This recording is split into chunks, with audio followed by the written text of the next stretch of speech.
Afternoon, America. Broad James Blem here. I want to welcome you back to a really friggin' cold episode of What the Fuck's Up.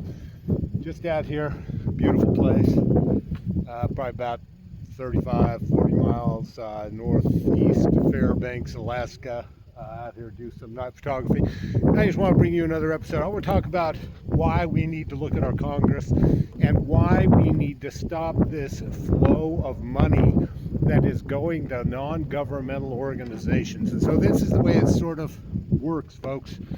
Right here, I've got my whiteboard already made out because it's so damn cold I don't want to have to take my gloves off. But you have Congress, right?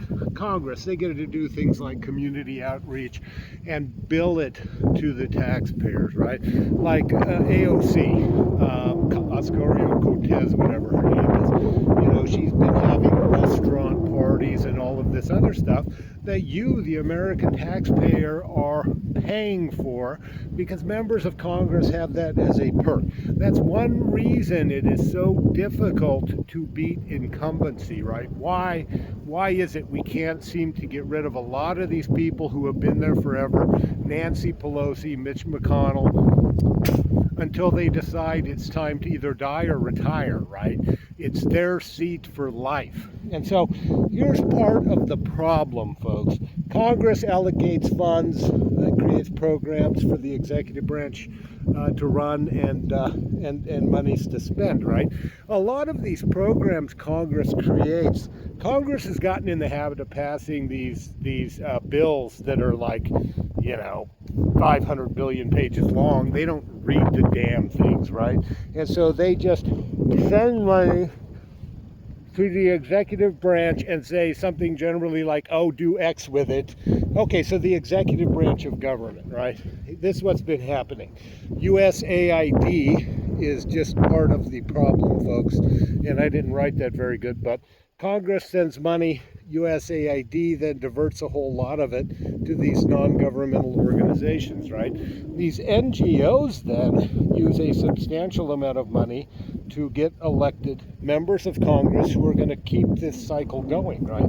This circle is what they want to keep going, and that is a huge advantage of incumbency. This is using a shit ton of your tax dollars to give it to non-governmental organizations whose members get rich, and then they get rich in part by helping to re-elect those members of Congress, or to initially elect those members of Congress who support this circular system, folks. It works the exact same way in the national security arena, in the pharmaceutical arena, where the pharmaceutical companies or the military industrial complex want certain members of Congress elected to either the Senate or the House of Representatives, because they're going to support the massive buildup of what it is they do. War on one hand, or destroy health on the other with all these pharma products. And so we have to figure out a way, folks, to defeat this circle of U.S. taxpayer dollars that makes incumbency so powerful, right? We need term limits in Congress, and we need to pass some type of constitutional amendment that requires members of Congress to do, one-issue bills. Okay, if it's a bill about national security, it's a bill about national security. You can't have all of this other stuff baked into it. An omnibus bill is what they're called. And so we need to get back to basics of government, folks, because until we do, we're going to have a government that wages war on us, we the people. And so this is something we need to fix, and we need to fix soon. With that, I'm going to say peace.